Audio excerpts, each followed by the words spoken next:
Howdy everyone, welcome back to my channel. My name is Aaron Cavley, and we will be following the further adventures of Jinx, the cyberpunk, using the Neon City Overdrive system. When we last left, Jinx had just completed his first mission as a cyberpunk and just had realized he'd finally felt some hope that he might be able to pull himself out of this gutter.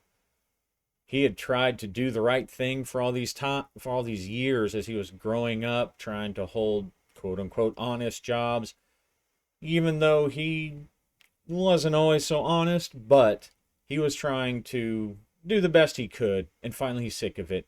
So he approached his friend, acquaintance who lives down the hall, named Fidget, and he was offered finally a mission. Fidget paid for the mission, and he was successful. He was successful on his mission, and he got back from that mission feeling elated, feeling hopeful. But it's been a couple of weeks, and he thinks back to the next day when Fidget pounds on his door, and when he opens it up, Jinx is kind of grimacing because he has an idea of what's coming next, and he's absolutely right. You told me that car was in good shape. You told me it was all right. Well, I've got to go. I've got to go give that back to somebody, and they're going to ask me what are all these scratches and bullet holes. You got bullet holes in that car. Bullet holes, Jinx. You didn't say nothing about no bullet holes. Yeah, well, fuck you. Fuck you. Don't ever talk to me again. You know how much trouble I'm going to be in. You know how much trouble I'm going to be. I even gave you a hit off my fly. And he slams the door and heads down, stomps down the hallway. Jinx, he winces, and he hopes that he has not ruined his chances to get in to the Cardinal Vultures, because he did the mission, and he did lie about it. He did lie about the shape of the car when Fidget first asked him, but he didn't really know what else to do. He didn't want Fidget. Well, he didn't want Fidget to do what he just did, or what he did a week ago when he slammed the door and stormed off. And it's been about 2 weeks. Fidget hasn't talked to him. He won't answer the door. Every time he goes down there to even suggest it, Fidget just immediately tells him to fuck off. And now he's been in his apartment for 2 weeks. The bonus that he got, mostly spent. There's a pile of old noodle containers stacked on the table, empty noodle containers stacked and spilling over the edge of the table. There's a collection of his favorite beer, Red Dragon, on the table, empty of course. And once again he finds himself in his oppressive apartment that just stinks of failure and hopelessness. And now he doesn't really know what to do. He's out of money. He's only got a couple of beers. Once again, he's only got a couple beers left in the fridge, and he has some condiments that he's kind of been eating as his meals. And he's sure that he's probably late with his rent, but he doesn't even care. Then his timer goes off, his alarm goes off, and he's like, "Oh shit. Oh shit." And he grabs his pistol. Fidget never thought to get the pistol back, so he now has a pistol. It's nothing special. It's just a little machine pistol. Fidget probably has 10 of them, or can get 10 of them, but he never goes anywhere without it now, because when that pistol is strapped in, he feels like a gangster. He feels like a street tough, you know. Now, he's carried weapons and stuff before. He is a street scum. He grew up on the streets. He's a rough and tumble guy. But there's just something about this pistol. It's kind of his first. It's kind of his first real, I can pretend to be a gangster pistol. But he makes sure it's in his belt, which it always is. And he grabs his jacket and his goggles, and he rushes out the door and starts climbing the steps 2 or 3 at a time as fast as he can. And he puts his palm on the access pad and opens the door to the roof of the megaplex building that he lives in, and he rushes outside. The storms above Neon City, above Houston, are roiling and howling as they usually are, as they do across the face of the whole planet. And he's looking at his watch. He's looking at his watch, hoping, or he's probably actually looking at some little projected display in his goggles. He's looking at the timer in his goggles, hoping that he didn't miss it. And then the lights, the sky lights up bright green as suddenly all of the city's weather lasers focus on one spot above the Astro Center, and the clouds suddenly start spinning away, and it opens up, and he can almost see the dark sky above the clouds, because the clouds are always lit. They're constantly lit. They're constantly reflecting the never-ending lights of Neon City beneath them. But they part, and the lasers start doing a little dance all around the clouds, all of them, and you can almost hear the hum in the air as they basically, when they do this, they put all power onto it, and it's a very short time that they can hold it. But he sees over the horizon, over the cityscape in the distance, he sees the bright flash, the glowing flash of a rocket. And he watches it slowly climb in through the hole burned in the clouds by the weather lasers, and the rocket just lifts, riding on a tongue of flame and clouds, and it just almost going so slow, almost like it seems like it'll fall out of the sky. And it climbs and climbs and climbs, and he's watching it. He's watching it go in between the lasers, the weather lasers that are still dancing around it. And it climbs into the darkness and out of sight. And just for a second, he imagines, he knows it's not really true, but he imagines that he can see one of the orbitals that he hopes to get to someday.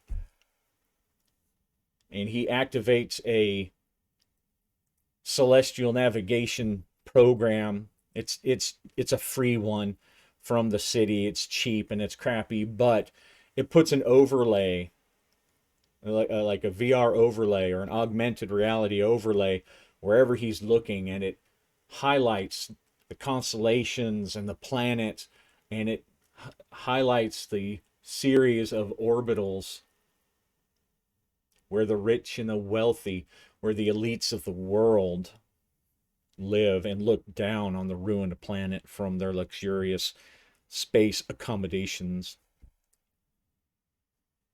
And when he does this, every time he does this, he always feels a little bit better. Always feels a little bit better. So and as always, whenever the lasers switch off and go back to the normal mode, the clouds come together and to fill that vacuum, and there's always like a microburst over the whole city, so rain pours over Houston. He knows that somewhere, probably in one of the poorer parts of town, there's some poor homeless camp that's just been flooded out, but he doesn't have time to think about them. He's got his own problems. And so he pulls his jacket up over around his neck to make sure that the pouring rain doesn't get him too wet, and then he rushes back inside, walks back down the hall, or walks back down the stairwell. Fortunately, for some unknown reason, there's no homeless people, maybe because they all stop at the lower floors. And he comes back out to his floor, opens the door, and stops. There is a woman, an excessively obese, flabby woman, very dark skinned and covered with hair, it looks like, maybe. And she's very flabby, hanging over everywhere. But what makes her look even stranger and intimidating for that strangeness is that her limbs, her her arms and her legs are cybernetic. They're replacements. And the flab hangs over them where they meet. So the flab is jiggling and drooping over her limbs, and she has some kind of goggle implant that covers where her eyes are, the whole section, and her flab droops over it and puffs around it, and it just looks very strange. Um, as an aside, when I picture the most of the cybernetics in this world, they don't necessarily look mechanical and chromy unless they are, some kind of industrial necessity or industrial tools or stuff. Most cybernetics, most replacements and stuff, they're noticeable, but they're like synthetic materials instead of all of them being chrome. Now, of course, being a cyberpunk game, you got to have some with chrome in there, right? But most of them, I picture them looking more along the lines of like prosthetics. They can still have their compartments and their extra strength and everything, but that's just kind of how I envision it. And so he looks at her, and she's just standing there in the middle of his room, kind of glancing at the trash. And she turns to him and says, "Is this the one who ruined my car?" And well, he's already frozen, but he freezes a little more. His heart jumps up into his throat. And then he looks over as he hears a voice from his left.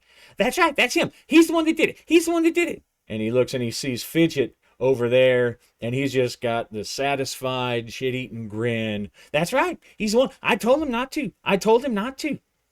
"Yes, I'm well aware of what you told him. You've told me that many times."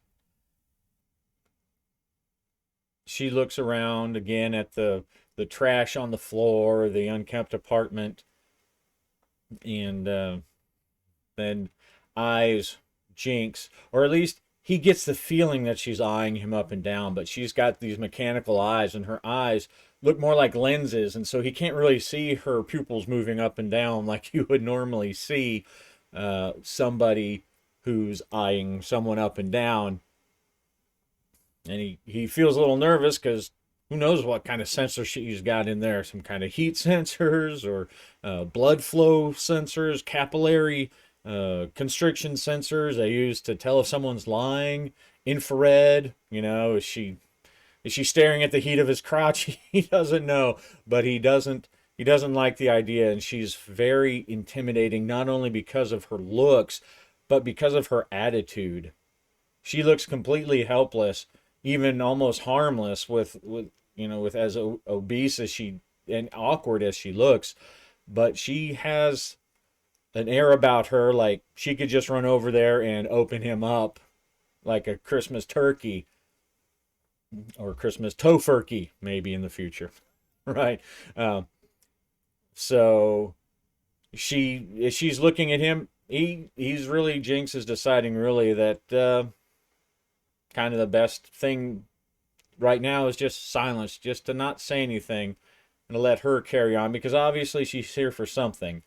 But you know, if she is here because she's mad about what he did to his car, he's trying to look nonchalant, but he's keeping his hand kind of close to his ever present pistol, and he's got an eye towards the door.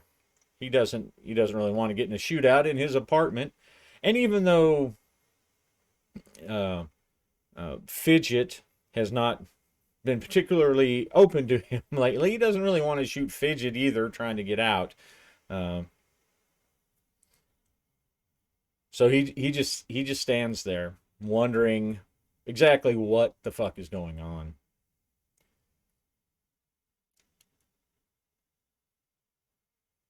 So, Jinx, your house is really a shithole.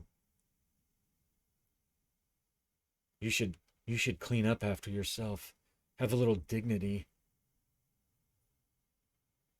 especially if you're going to be working for the Cardinal Vultures. And Jinx and Fidget both look at her and their eyebrows shoot up. And Fidget's like, "What you mean? He ain't working for nobody. You saw what he did to your car." You just shut up. And Fidget kind of looks down and he gives Jinx he glares at Jinx for a second, but Jinx just looks back at him in surprise either, or back at him in surprise. "But he destroyed your car." "I know. Now please, Fidget, shut up and let the adults talk." And normally that's something that Jinx would laugh. He'd be going, "Ha ha." But he's kind of scared shitless right now himself. So he's just keeping quiet, which is, he's learned sometimes the best thing to do. Oftentimes, the best thing to do is just shut your mouth. And "My name is Slab," says the woman. "I run this block for the father." And she walks around the room still, and on her, she looks almost like she's got two peg legs because her legs are so skinny compared to to her her flabby, slabby thighs that jiggle and roll around where they meet. "At first, I was a little pissed off. First at Fidget, that he would give one of my rides to somebody that I didn't know. And then when I saw the car, I was not too upset. It's a piece of shit. We stole it from some rich yuppie up the street. I give a fuck about it. But it was my car, and I lent it in good faith to Fidget. And Fidget, in great detail, explained to me how it was you, his friend." "I didn't say you were my friend." "Shut up." "That his neighbor was the one that did it. I look at it and I think he must have given this car to some child who drove up and down the street running into things on purpose. Maybe ran away from the cops who blew out the windows with bullets. And then, just out of curiosity, I pulled the logs from the car. And I have to say, Jinx, that you impressed me. I think most people that I know, most of my own drivers, they wouldn't have been able to pull some of those turns that you did. I don't think they would have been able to get out of those scrapes. I found myself mildly excited." And she licks her lips and Jinx swallows. "By watching how you handled that machine. Anyway, we wiped the banks and we dumped the car in the ditch as a piece of shit. We got 2 more since then. But I've seen your skill. And I'm here to see if you're really interested in the Cardinal Vultures. Your neighbor has told me many reasons why you're not suitable. Mostly in an attempt to cover up his cowardly pussy ass, making excuses for wrecking a car that I give a shit about." Jinx glances over at Fidget, and Fidget doesn't even bother looking up at all right now. He's just kind of looking down and kind of muttering a little bit to himself. And Jinx feels a little bad because Jinx did smash the car, and then he lied to Fidget, and now Fidget's the one getting getting given down the road by apparently his boss, or the boss of this block of the Plex, the Metroplex. Well, uh, yeah, yeah, I want in. I want in. All right then. Well, here's what I've got. I have a little problem. And from here, we're going to use the mission generator again and come up with the see what's going on. All right, jobs. Whoops. Okay. So I bring up the, oh, got to go over here. Oh, there it is. All right, so we bring up the jobs. Again, this is a rollable table that I input into Roll20, and it is just the stuff from the Neon City Overdrive main book. I will probably expand it like all good game masters. You add your house rules, you increase, you expand the stuff. So what I'm going to do is, well, first I'm going to see. All right, just wanted to make sure how much you guys could see on my recording. All right, paid handsomely. Okay, so that's good. So she's actually there. She's going to pay him for his work instead of trying to maybe dangle it over his head, or for wrecking her car or whatever. She's paid handily to rescue or recover an artifact. Art, antique, hard drive, cure. And she's opposed by a gang and another group. So what I'm going to do is I'm just going to hit pause here, and I'm going to spend a couple minutes fleshing out her mission from these prompts. Have you ever been outside the walls, Jinx? Jinx blinks and he shakes his head. No, I didn't think you could even get outside the walls unless you were City Gov or GovCorps. That's what most people think. And for most people, it's true. I have a recovery. One that's very special to me, very important to me personally. I live by the words that it's not what someone starts as, but what they become. And I see that in you, Jinx. I was working a recovery, and some of those fucking razor girls, and she hawks a loogie and spits it in the middle of Jinx's carpet. He doesn't say anything. And they got in my way. Well, let's just say that the bullets started flying back and forth. And the shipment, which was on a drone we had hacked coming towards us, the shipment got damaged, and the drone flew over the wall and crashed. It dumped its cargo on its way down. I know you're probably asking, why don't I go get it myself? And I give you credit for asking that, because it's a smart question and you look like a smart guy, Jinx. Because as soon as I move towards it, the Razor Girls are going to see us and move against us. I've been sending drones over the wall looking for it, trying to find the beacon, and I finally found the beacon. I know the area it's in. But the Razor Girls have a team of scavs out there working already, and they're getting very close. I don't have much time. I want you to go outside the walls, make that recovery, and bring it back to me. Can you do that for me, Jinx? Can you show me your skills? Do you think you can handle it? If you want into the Cardinal Vultures, you'll have no better friend than me.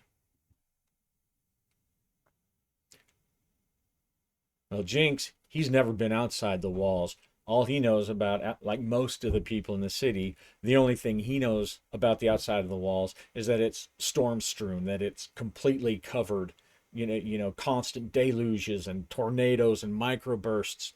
And he's a skilled driver, but he doesn't he's never driven out there. He's driven in the city streets. The closest he's come to driving any kind of off-road type thing is driving through some of the landfills on a lark, jumping over trash dunes in some kind of car that he's probably jacked from somebody. But he's a daredevil, and he's fearless, and he wants up. He wants up and gone. And in his mind, it seems like it's taken a couple of minutes, hours to work through, to process. But in real time, his answer is immediate. Oh, yeah. Oh, yeah. I can do that. I don't know how to get out of the city, though. Don't worry about that.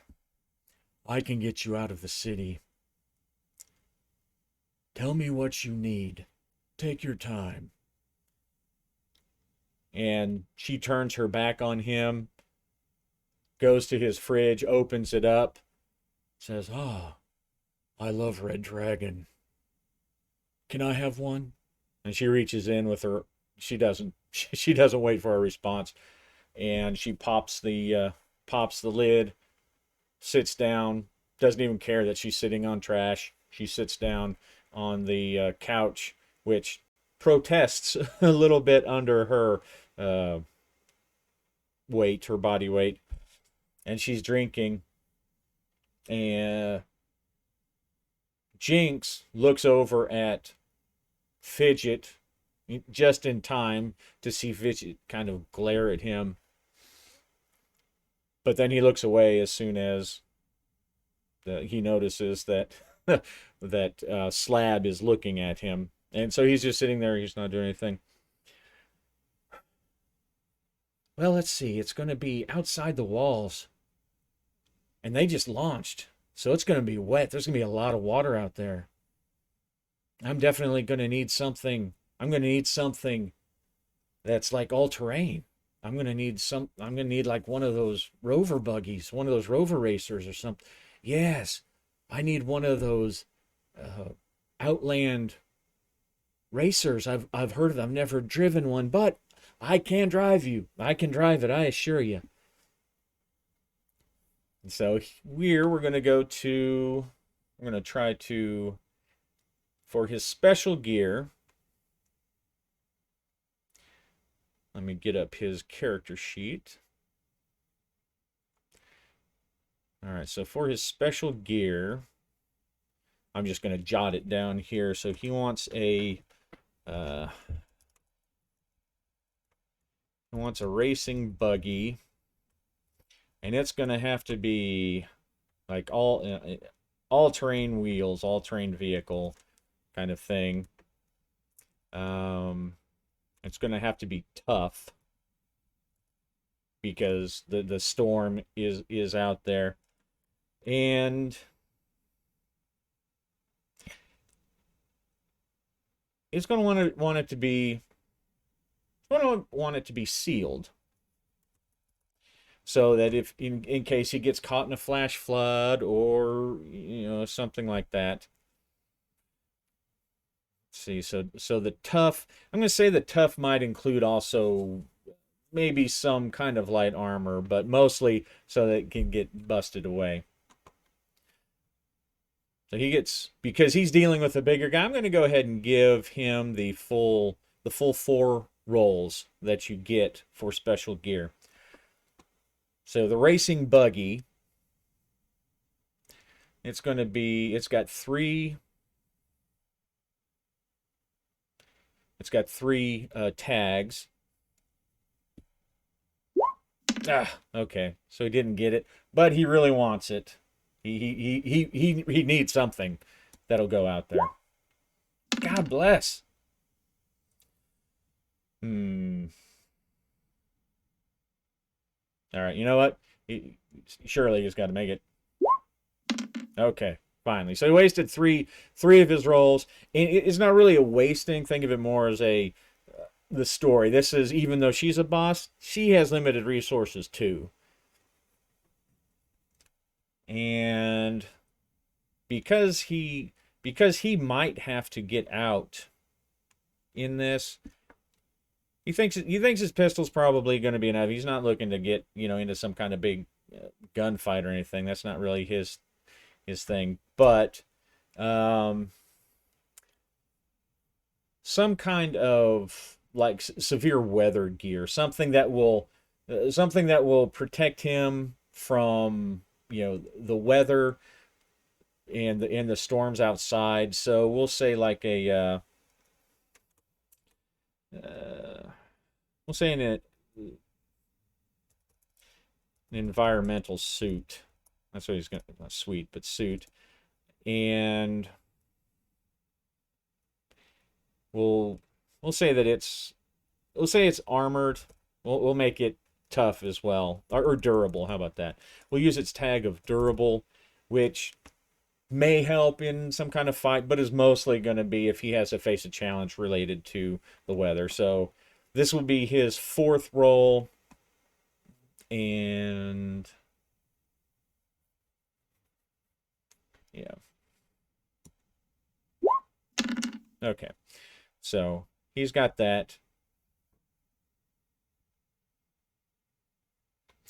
And so he sets up, he lists out, he's, let's see. Well, I could use, and just for behind the scenes stuff, I used my uh, Game Master's Apprentice sci-fi deck to uh, come up with some of the prompts for the mission, to work out some more details. Um,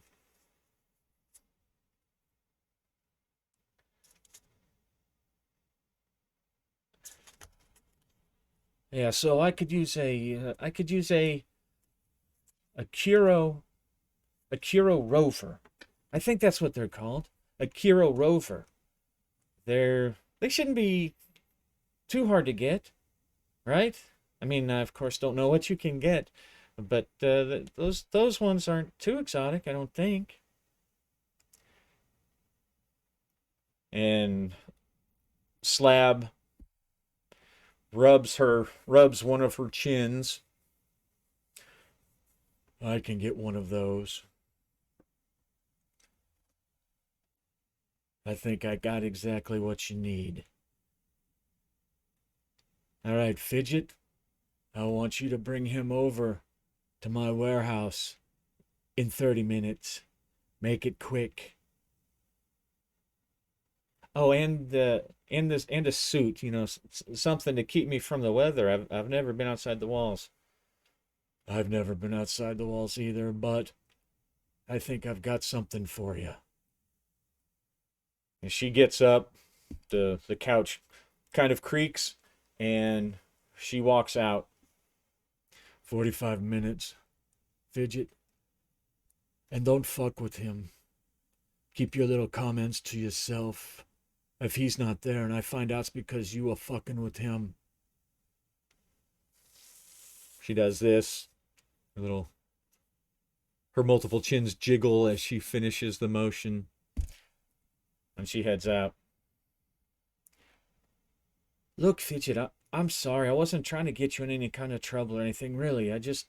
Like I said before, I didn't know what to say. I freaked. The car was trying. Look. Just don't even talk about it. Just get your shit ready. All right? You get your shit ready. I'll go and be in my apartment. And he storms out, slams the door, and the excitement starts building in Jinx.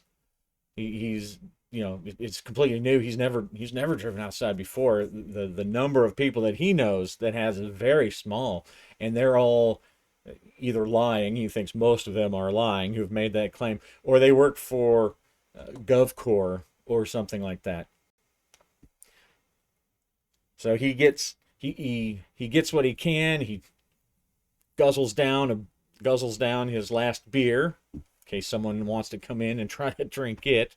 Um, he he considers looking. He considers the half empty beer that Slab left on the table, but he shudders and leaves it there.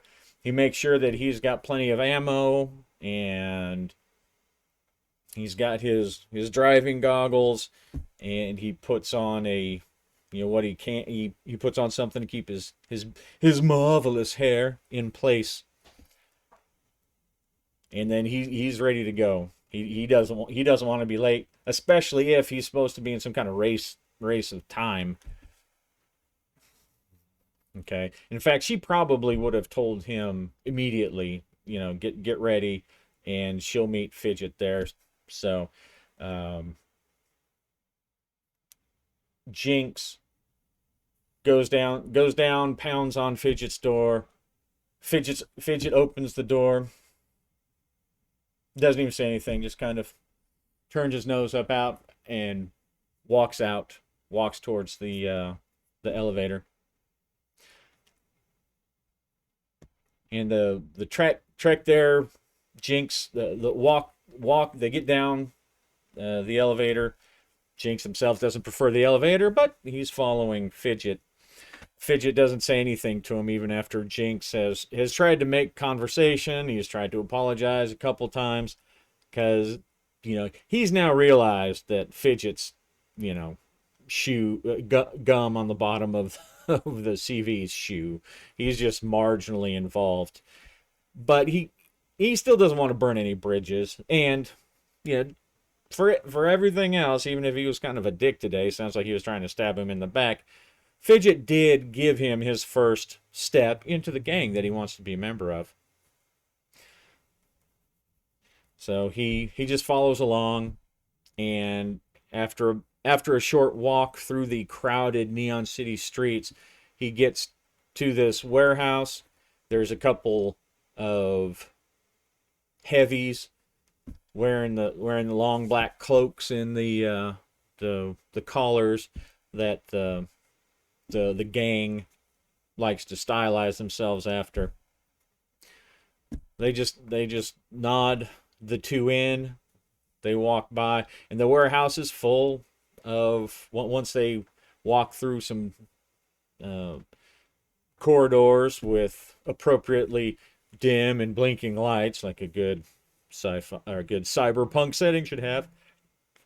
They get in there, and Jinx looks around, and he sees it's not exactly the brand that he was thinking of, but he doesn't really know enough about those particular cars. He is a rev head, but that's not something that he has ever really fooled with, because they're very rare, very specialized. Not that many people drive outside the city because it's so dangerous, and you need permits to come and go. It's for everyone's safety, of course. But he sees Slab walking around, and she looks like a spider from the distance. She has this big, rotund body, and her arms and legs are hard, encased cyberware. She looks like a spider walking around on two legs, and he tries not to openly shiver as he comes close. All right, here's what I've got for you. And it's definitely an outside buggy. It has all weather, all traction tires with mechanical assist, so they're not just springy, but they're advanced. And he understands all that stuff. I don't. I'm not a rev head, but it has very high quality, off-roading ability, and he's impressed. It looks even pretty new. And on the hood, there's a folded up suit, and she says, "There's your suit. Put it on. It has some light armor plates. Try not to get in a gunfight, though. I wouldn't count on it. I want the container. All right? I've installed a tracker on your vehicle that will lead you there. You've got to hurry up. I took another look at the drone footage, and they're getting close. In case you've never been outside or seen what it looks like outside, it's a wreck. It's a junkyard. All these things that have blown around for all these years, they tumble through, they pile up against the walls like a snowdrift. Well, from the movies I remember watching. Have you read many classical books, Jinx? Are you a reader? There's a lot of wisdom in those old books. And this old book, the one that I want, is in that container. It's a signed copy of a classic, a first printing of the classic. And she motions to what this enormous bookshelf. It's actually like a warehouse shelf, but it's covered, it's filled with books. There's a lot of wisdom here. Wisdom from a time before we destroyed the world, Jinx. Well, and she plugs up one nostril and shoots a booger out onto the floor.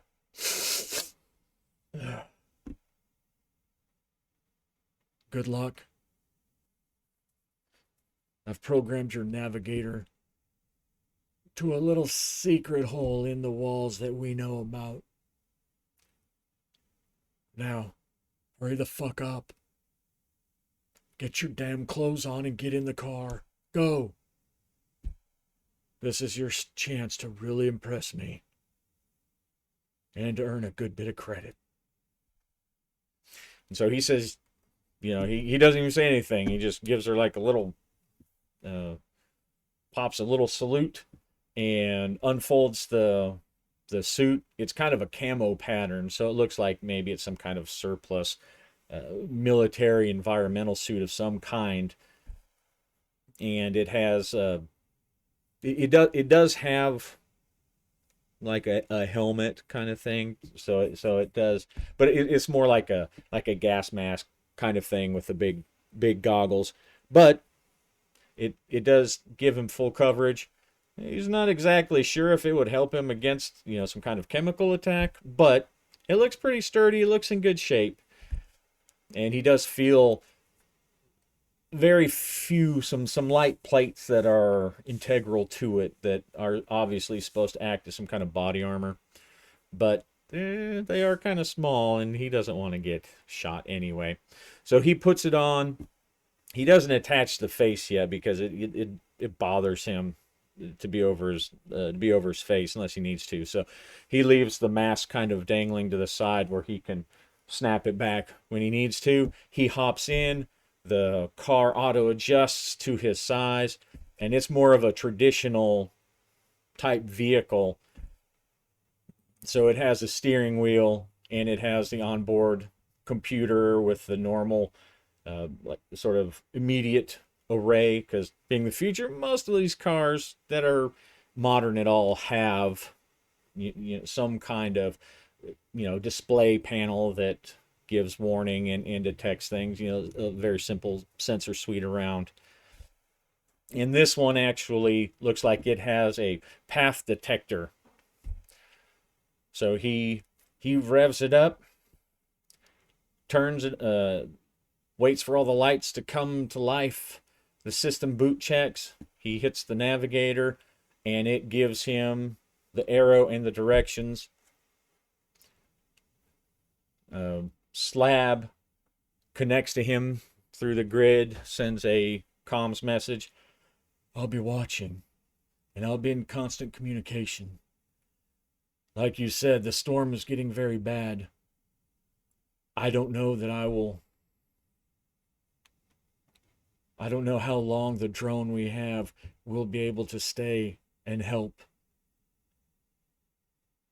But I want this book. I want it.